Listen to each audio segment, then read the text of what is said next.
जय महाराष्ट्र. मी किरण राठोड जाधव. राजमंत्र या लोकप्रिय कार्यक्रमामध्ये आपलं सगळ्यांचं स्वागत आहे.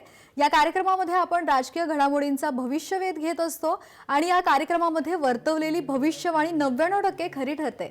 आणि म्हणूनच आज पुन्हा एकदा राजकीय विषयांवरती आपण बोलणार आहोत. आपल्या सोबत आहेत विश्वविख्यात पंडित राजकुमार शर्मा. सुरुवातीला आपण त्यांचं स्वागत करूयात. पंडित जी, स्वागत है आपका इस शो में.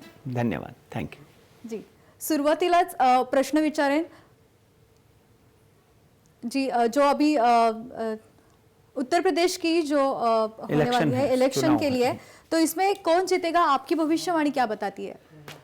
देखिए, ऐसा है कि सबसे पहले तो मैं दर्शकों का हाथ जोड़कर आभार प्रकट करता हूं कि उन्होंने हमारी ममता बनर्जी की प्रेडिक्शन को इतना सराहा और पिछले एक साल मुझे 8 महीने से कम लाखों लोगों ने हमको बार बार चैनल के माध्यम से, व्हाट्सएप के माध्यम से, ईमेल के माध्यम से, सोशल मीडिया पे ये डिमांड रखी कि आप अभी अगले 3 जो स्टेट के इलेक्शन है उनके ऊपर भविष्यवाणी क्यों नहीं कर रहे।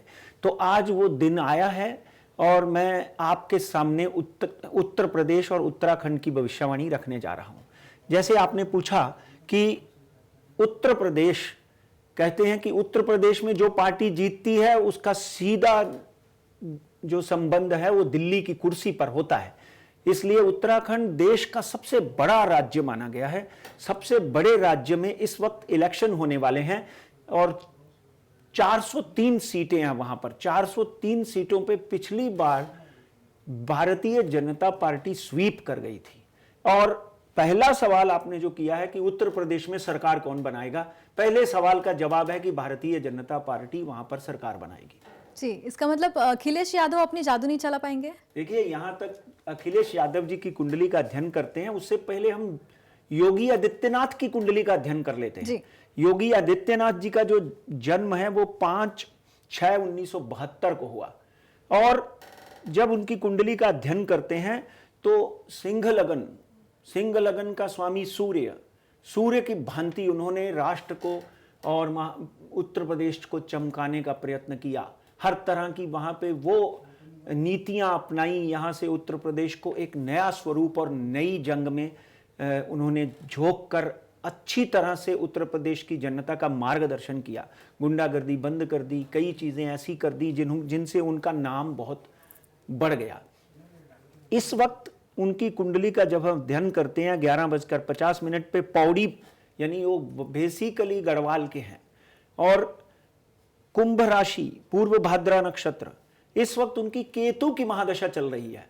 दर्शकों, आपको याद होगा 2004 में जब हमने मनमोहन सिंह की प्रेडिक्शन की थी तो राहु की महादशा चल रही थी और जनता को बहुत दुख हो रहा था कि राहु की महादशा में मनमोहन सिंह प्राइम मिनिस्टर कैसे बन सकते हैं। और यहां पर अगर हम योगी जी का केतु देखें, राहु और केतु शनि के छाया ग्रह हैं और शनि इस वक्त मकर राशि में चल रहा है। इस वक्त मकर राशि में चल रहा है और गुरु जो है वो कुंभ राशि में चल रहा है। 144 डेज गुरु जो है वो कुंभ राशि में रहेगा। कुंभ राशि जो है वो आदरणीय योगी आदित्यनाथ जी की है और 144 डेज में इलेक्शन है। वहां पर एक बात पक्की है कि योगी आदित्यनाथ, मैं डेफिनेटली आंकड़े भी बताऊंगा आपको, योगी आदित्यनाथ यहां पर भारतीय जनता पार्टी को विजय दिलाने में 100% सक्षम होते हुए दिखाई देते हैं। अब आपने जो सवाल किया कि क्या अखिलेश यादव, जो कि मुलायम सिंह यादव के सपुत्र हैं, चीफ मिनिस्टर रह चुके हैं, उनकी चर्चा करते हैं। उनकी जब हम बात करते हैं तो 1 जुलाई यानी 1 जुलाई 1973, आप हैरान होंगे, उनकी भी केतु की महादशा चल रही है। योगी जी के ऊपर तो 7.5 भी चल रही है, मगर कहते हैं कि 7.5 और शनि संतों के ऊपर हमेशा प्रसन्न रहता है, अच्छे काम करने वालों के ऊपर प्रसन्न रहता है। शनि के बारे में एक बड़ी सुंदर बात है कि शनि जो है वो निर्णायक है। शनि जो है वो हमेशा निर्णय करता है। शनि जो है वो जज है, इस विश्व का जज है। अच्छे काम करने वालों को पारितोष देता है, बुरे काम करने वालों को डेफिनेटली लात मारता है और उनकी बुरी हालत हो जाती है। इनकी मिथुन राशि वाले की अखिलेश जी जो है मिथुन राशि के मालिक हैं। संडे को इनका जन्म हुआ है और शुक्ल पक्ष की एकम यानी ऑलमोस्ट अमावस्या का जन्म है, पुनर्वसु नक्षत्र है और इस वक्त इनकी केतु की महादशा 25/3/2020 से शुरू हुई है। सूर्य और केतु इकट्ठे इनकी कुंडली में बैठे हुए हैं। सूर्य और केतु ग्रहण योग बनाते हैं। आपको याद होगा, जब भी हम ग्रहण की बात करते हैं, चंद्रमा की बात करते हैं और सूर्य की बात करते हैं, शुक्ल पक्ष की कृष्ण पक्ष की अमावस्या को एक ग्रहण लगता है और एक पूर्णिमा को लगता है। इसलिए एक बात ध्यान रखिए, ग्रहण योग की जब बात करें तो इनकी जीत की यहां तक बात करें, वहां पर एस्ट्रोलॉजिकली कुंडली के माध्यम से इनको जीत के लिए बहुत परिश्रम करना पड़ेगा, जिसमें वो असफल होंगे, यानी कि उनको जीत नहीं मिलेगी। अब मैं आपके सामने और अपने दर्शकों के सामने जो महत्वपूर्ण बात है, जो लोग चाहते हैं कि मैं आंकड़े रखूं, यहाँ पे बड़े बड़े ओपिनियन पोल आते हैं, मगर तब भी ममता बनर्जी जो है वो 200 सीटों के ऊपर जीत जाती है, जो कि यही चैनल के माध्यम से, राजमंत्र के प्लेटफॉर्म से हमने भविष्यवाणी की थी। हमने हमेशा कई बार ओपिनियन पोल के विरुद्ध भविष्यवाणी की है। आज यहां पर योगी आदित्यनाथ की कुंडली, आदरणीय नरेंद्र मोदी की कुंडली, वृश्चिक राशि, चंद्रमा की महादशा, अगर हम इन सबका समावेश करते हैं, ऊपर से प्रियंका गांधी की कुंडली का जब हम अध्ययन करते हैं, 12 जनवरी 1972, मिथुन लगन, और जब भी इन सब की definitely Congress will gain there. Bharatiya Janata party को 240 से 252 सीटों के ऊपर विजयी मिलेगी। तो सिंगल लार्जेस्ट पार्टी होने के नाते भारतीय जनता पार्टी जो है वहां पर विजयी होती हुई दिखाई देती है। मुलायम सिंह के सपुत्र अखिलेश यादव जो हैं, जिनकी पार्टी का नाम समाजवादी पार्टी है, समाजवादी पार्टी को 97 से 120 सीट्स मिल सकती हैं। और मायावती बहन जो वहां पे 2 बार प्राइम चीफ मिनिस्टर रह चुकी हैं, वहां उनकी बीएसपी को 15 से 20 सीटों की ज्यादा से ज्यादा हो सकता है। भारतीय बीएसपी जो है बहुजन समाज पार्टी से ज्यादा कांग्रेस सीटें ले जाए, क्योंकि कांग्रेस जो है वहां पे प्रियंका गांधी डेफिनेटली बहुत जोर लगा रही हैं, लोगों का मन जीत रही हैं, और उनकी कुंडली में भी उनकी राशि वृश्चिक है जी। वहां पर जो 5 सीटें कांग्रेस की थी, वो पॉसिबल है 15 से 20 में बदल जाएं और मायावती कांग्रेस से भी पीछे रह जाए। इसलिए एक बात पक्की है कि उत्तर प्रदेश में भारतीय जनता पार्टी सबसे ज्यादा सीटों से विजयी होगी और आदरणीय नरेंद्र मोदी की अध्यक्षता में योगी आदित्यनाथ एक बार फिर चीफ मिनिस्टर बनते हुए दिखाई देते हैं। जी बिल्कुल। प्रधानमंत्री नरेंद्र मोदी जैसे बताते हैं, जिनको उपयोगी बताते हैं जनते के लिए, तो जनता बीजेपी जो 2022 में बीजेपी का उपयोगी होगा, योगी आदित्यनाथ के बारे में बता रही हूँ मैं आपको। बिल्कुल सही बोल रही हैं आप जी। योगी और महायोगी, और मैं तो आदरणीय नरेंद्र मोदी से बड़ा योगी किसी को मानता ही नहीं हूं। आप उनकी काशी कॉरिडोर और बनारस कॉरिडोर में चाल देखो, भगवान शंकर की आराधना करते हुए, भगवान राम का मंदिर बनाते हुए, जिस भावना से इस प्रधानमंत्री ने पूजा अर्चना की है, पिछले 70 से 72 सालों में आज तक किसी प्रधानमंत्री को मैंने इस वेशभूषा में नहीं देखा। और उसका स्वरूप जो है योगी आदित्यनाथ है। तो डेफिनेटली योगी उपयोगी के रूप में आपके सामने आएंगे और भारतीय जनता पार्टी को उत्तर प्रदेश में विजयी बनाकर आपके समक्ष रखेंगे। जी, इसलिए ऐसा बोला जा रहा है यूपी प्लस योगी उपयोगी।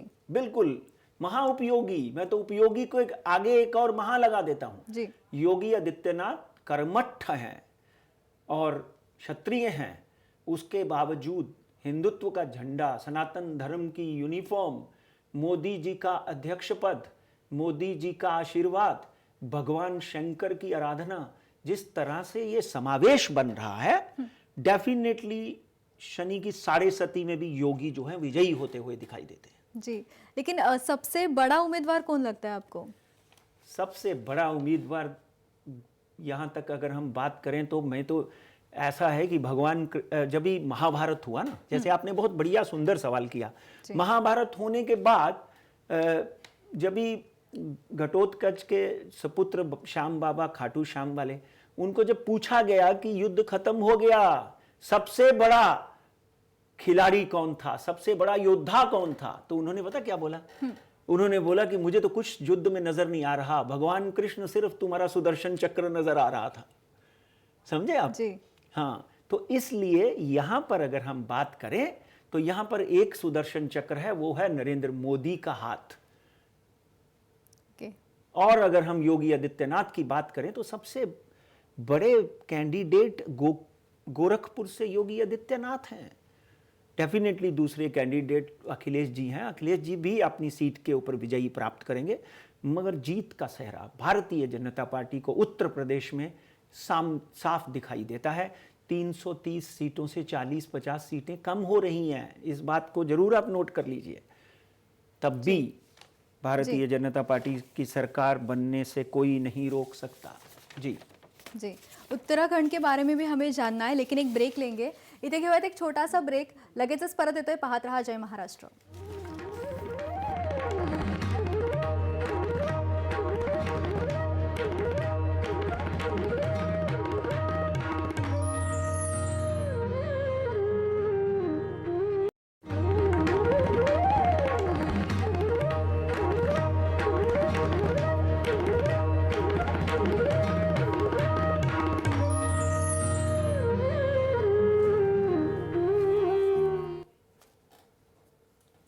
ब्रेक नंतर आपलं पुन्हा एकदा स्वागत है। पंडित जी, उत्तर प्रदेश का आपने बता दिया, उत्तराखंड के बारे में आप क्या बताएंगे? देखिए, उत्तराखंड जो है वो देवभूमि है।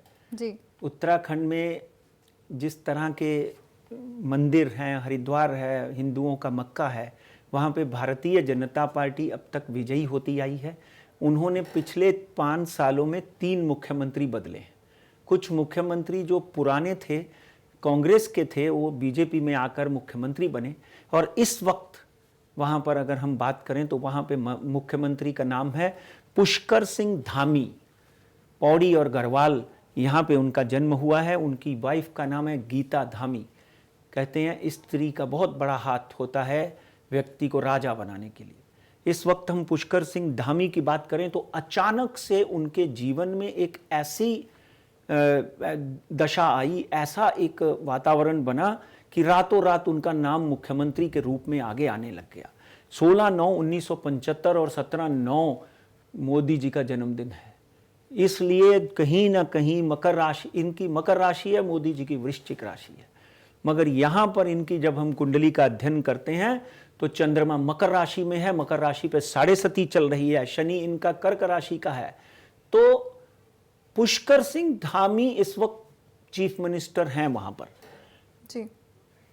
मुख्यमंत्री हैं पुष्कर सिंह धामी। वहां पे बड़े बड़े दिग्गज लोग जो हैं मुख्यमंत्री के सपने पाल रहे हैं। आगे आने वाले दिनों में अगर हम कांग्रेस की परिस्थिति देखते हैं, कांग्रेस के वहां पर जो सबसे बड़े कद्दार नेता हैं उनका नाम है हरीश रावत। मैं हरीश रावत की कुंडली यहां पर आप लोगों को पढ़ के बताना चाहता हूं। 27/4/1948 1948 एक्स चीफ मिनिस्टर ऑफ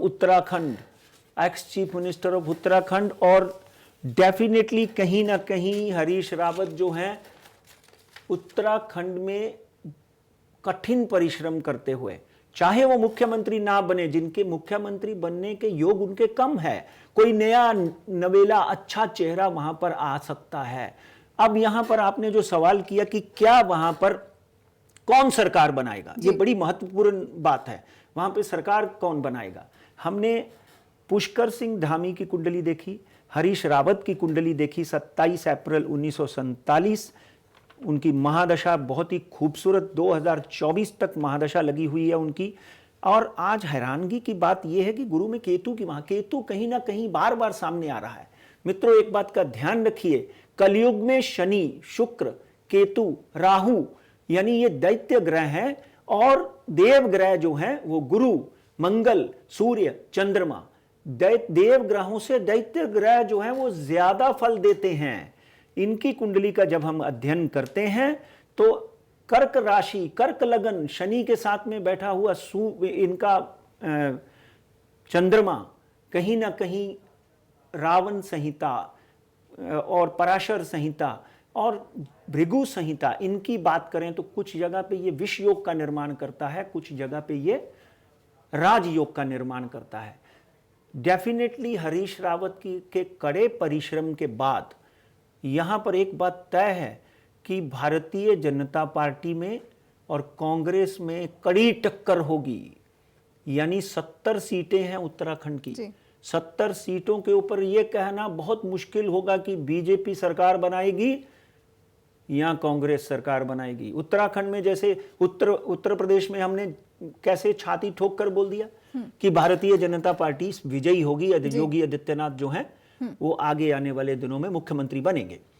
मगर यहां पर कांग्रेस की कुंडली, आदरणीय मिसिज श्रीमती सोनिया गांधी की कुंडली, आदरणीय राहुल गांधी जी की कुंडली, प्रियंका गांधी जी की कुंडली का जब हम अध्ययन करते हैं, राहुल जी की भी वृश्चिक राशि है, इनकी कुंडलियों का जब हम अध्ययन करते हैं तो कहीं ना कहीं 35, 70 मुझे लगता है कि 38 to 39 सीट कांग्रेस लेकर जाती हुई दिखाई देती है। 26 to 28 भारतीय जनता पार्टी लेकर जाती हुई दिखाई देती है। वहां पर कांग्रेस फिर एक बार पुनः अपना सिक्का जमा सकती है और कांग्रेस वहां पर विजयी होकर आपने मुझे ये हरीश जी जो हैं ये 1947 का जन्म है इनका, कहीं ना कहीं वहां पर कांग्रेस का हो सकता है इनको 6 महीने के लिए मुख्यमंत्री बना दिया जाए, कोई ना कोई नया चेहरा वहां पे, क्योंकि उत्तराखंड का लॉन्डिट्यूड लैटिट्यूड भी हम देखते हैं, कोई ना कोई नया चेहरा वहां पर मुख्यमंत्री पद के ऊपर आसीन हो जो एस्ट्रोलॉजिकली कांग्रेस का दिखाई देता है। भारतीय जनता पार्टी को 5-7 सीटों से वहां पर पराजय का मुंह देखना पड़ सकता है। जी, इसलिए हम बोल सकते हैं कि कांग्रेस बीजेपी को पछाड़ सकती है। आपने पहले सवाल किया था कि क्या अखिलेश योगी जी को पछाड़ सकते हैं। आपने बहुत सुंदर सवाल किया था, क्योंकि वातावरण वहां पर बहुत से चैनलों के माध्यम से हर आदमी अपनी तरफ से प्रयत्न करता है, कोई ना कोई बात करता है, कोशिश करता है। हर पार्टी चाहती है कि हम सत्ता में आए, हर माँ चाहती है कि मेरा बच्चा जो है वो नेता बने, मगर कहीं ना कहीं भाग्य अपना काम करता है। भाग्य जायते सर्वथा ना पुरुषुम ना कौशलम। चाय बनाने वाला आदमी प्राइम मिनिस्टर बन सकता है और गुरुद्वारे में झाड़ू लगाने वाला आदमी हमारे देश का राष्ट्रपति बन जाता है। बकरियां चलाने वाला अब्राहम लिंकन अमेरिका का राष्ट्रपति बन जाता है। इसलिए नशिबांचा खेळ आहे बॉस, नशीब चांगले असेल तर तुम्ही काय पण होऊ शकता। नसीब अच्छा है तो डेफिनेटली आदमी रंक से राजा बन जाता है। यहां पर योगी आदित्यनाथ के नसीब अच्छे हैं, मोदी जी के नसीब अच्छे हैं, और इसलिए उत्तर प्रदेश में बीजेपी की सरकार और उत्तराखंड में कांग्रेस की सरकार बनती हुई दिखाई देती है। जी, लेकिन अगर बात की जाए कि उत्तराखंड की जनता किसे मौका देना चाहेगी? देखिए, उत्तराखंड की जनता वहां पर क्या है कि कहीं ना कहीं 5-7 ऐसे कैंडिडेट है जिनके बारे में सिर्फ सोनिया गांधी कह सकती हैं कि यहाँ पर किसको वो सीएम बनाएगी, मगर डेफिनेटली हरीश रावत अपनी अनथक परिश्रम में सफल होते हुए दिखाई देते हैं और कांग्रेस को पुनः विजयी करके वहाँ पर अपना झंडा, अपना हाथ, सबका साथ ऐसा करके वो वहाँ पर जिता सकते हैं। वहाँ पे बहुत से कैंडिडेट हैं, मगर इस बार जो भी वहाँ पर मुख्यमंत्री होगा वो हरीश रावत भी हो सकते हैं और उनके अलावा कोई नया चेहरा भी हो सकता है। जी, राजनीति की भविष्यवाणी तो आपने कर दी, शेयर मार्केट के बारे में क्या बताएंगे? देखिए, शेयर मार्केट जो है पिछले दिनों उथल पुथल कर रही है जी। और आपने देखा कि 63,000 Sensex Bombay stock exchange touch करने के बाद धीरे धीरे 57,000 यानी कि 6,000 5,500 नीचे गिर गया। सिमिलरली एनएससी निफ्टी 16,980 पे शुक्रवार को बंद हुआ। हमारा शो इसके लिए, ये पर्टिकुलर मोमेंट के लिए हज़ारों लाखों लोग ये भविष्यवाणी देखने के लिए टीवी के साथ कान लगाते हैं। 57,011 में अभी भी शेयर मार्केट में बेरिश हूँ, शेयर मार्केट नीचे और आ सकता है। अगर ये 56,400 का बॉम्बे स्टॉक एक्सचेंज आंकड़ा तोड़ देता है तो 54,800 बीएससी आ सकता है। एनएससी की बात करें, निफ्टी की, तो 16,800 का आंकड़ा हमने पिछले भी बार बोला था, ये अगर तोड़ देता है तो 16,712 16,712 से मार्केट बाउंस बैक कर सकती है। मगर 15 जनवरी तक मार्केट ऊपर नीचे होती रहेगी। हमारा नीचे का आंकड़ा आज भी बॉम्बे स्टॉक एक्सचेंज का 55,800 है और निफ्टी का जो है वो 16,712 का है। सोने की बात करें तो सोने में मैं बुलिश हूँ, 48,603 रुपये में 10 ग्राम चल रहा है। ये वापस 49,500 हो सकता है और स्टॉप लॉस रखें 47,500 का।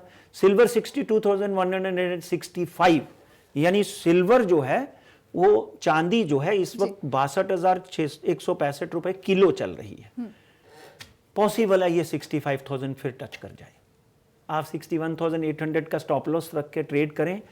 एक बहुत इंपॉर्टेंट जानकारी और हाथ जोड़कर विनती है, आपके लाभ और आपकी हानि के लिए जय महाराष्ट्र पंडित राजकुमार शर्मा राजमंत्र की टीम बिल्कुल जिम्मेदार नहीं है। आप अपने अच्छे बढ़िया किसी सलाहकार से करके हम तभी ट्रेडिंग करें और स्टॉप लॉस के बिना ट्रेडिंग बिल्कुल मत करें। जी पंडित जी, आप यहाँ आए इसलिए धन्यवाद. धन्यवाद, शुक्रिया. या कार्यक्रमामध्ये वेळ झाली इथेच थांबण्याची. ताज्या बातम्यांसाठी पाहत रहा जय महाराष्ट्र.